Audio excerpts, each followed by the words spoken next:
You didn't reply to that message for 3 hours, not because you were busy. You were staring at it, reading it again, trying to figure out if sure was too flat, if of course was too eager, if adding their name at the end would come across as warm or strange. You typed something, deleted it, typed it again, with slightly different punctuation, then put your phone face down and told yourself you'd reply later when you knew what to say. The message was 6 words long.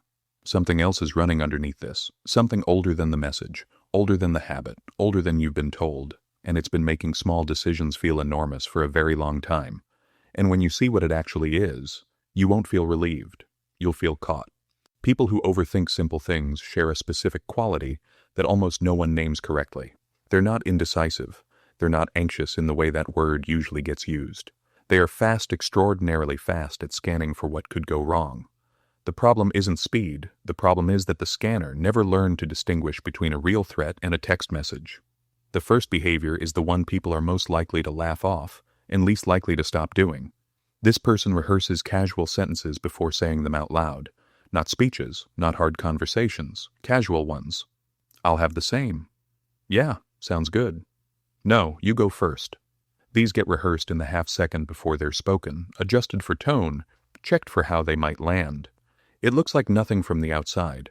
From the inside, it's constant. This started somewhere specific, an environment where saying the wrong thing in the wrong tone had a cost that felt bigger than it should have. The rehearsing worked. The brain filed it under safety. Now it runs on every sentence, even the ones that couldn't possibly matter. The second behavior is subtler and harder to admit.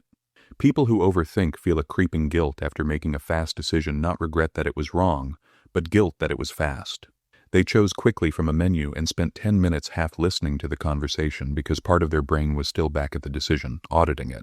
Speed started to feel like carelessness somewhere along the way. And carelessness, in whatever environment shaped this person, had consequences. Disappointment, criticism, a look.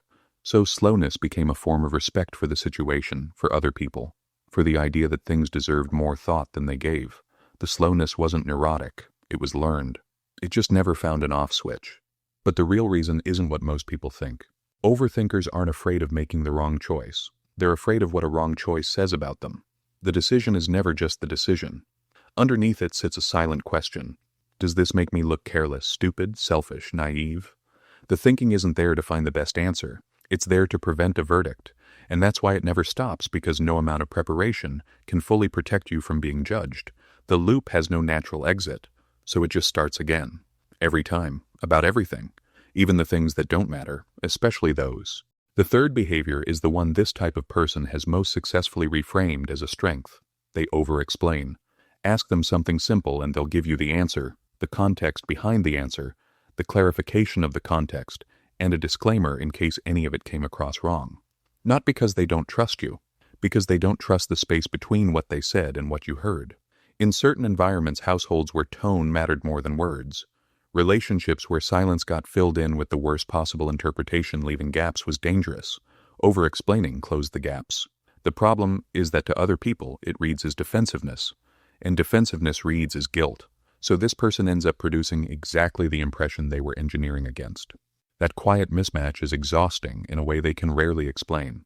Not the conversations themselves, the maintenance, the constant low-level effort of making sure nothing lands wrong, nothing gets misread, nothing opens a door they didn't intend to open. And because it's invisible work, no one accounts for it. People experience this person as thorough, careful, considerate.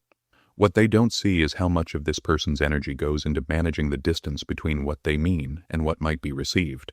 After years of that, a simple conversation can feel like a performance they've been rehearsing their whole life, and they're still not sure they're ready.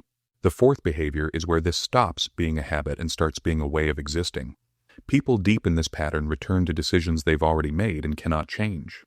The email sent at 11 p.m. The thing said at dinner. The plan agreed to 3 weeks ago. These get revisited not to solve anything, because there's nothing left to solve, but to find the error.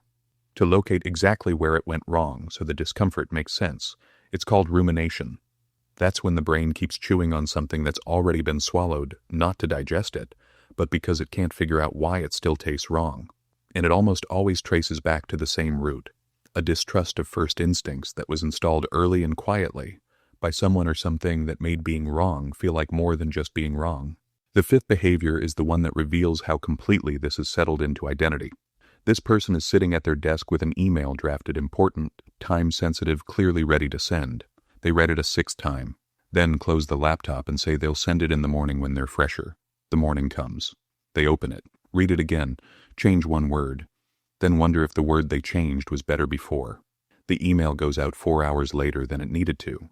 Not because the email was bad, because somewhere a long time ago someone learned that their judgment, unverified, unreviewed, unrun past someone else, was not something they could trust.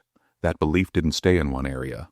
It spread, it followed every decision forward, and now it sits inside the ordinary moments, the small ones, the ones that were never supposed to cost anything. You weren't wrong to build it. Whatever shaped this, the household, the relationship, the classroom, the single moment where getting it wrong cost more than it should have, the response made sense. The slowness protected something real. The rehearsing kept something safe. The over-explaining closed gaps that genuinely needed closing at the time. It just never got told that the time passed. You didn't learn to overthink. You learned that you couldn't be trusted and then spent years proving yourself right.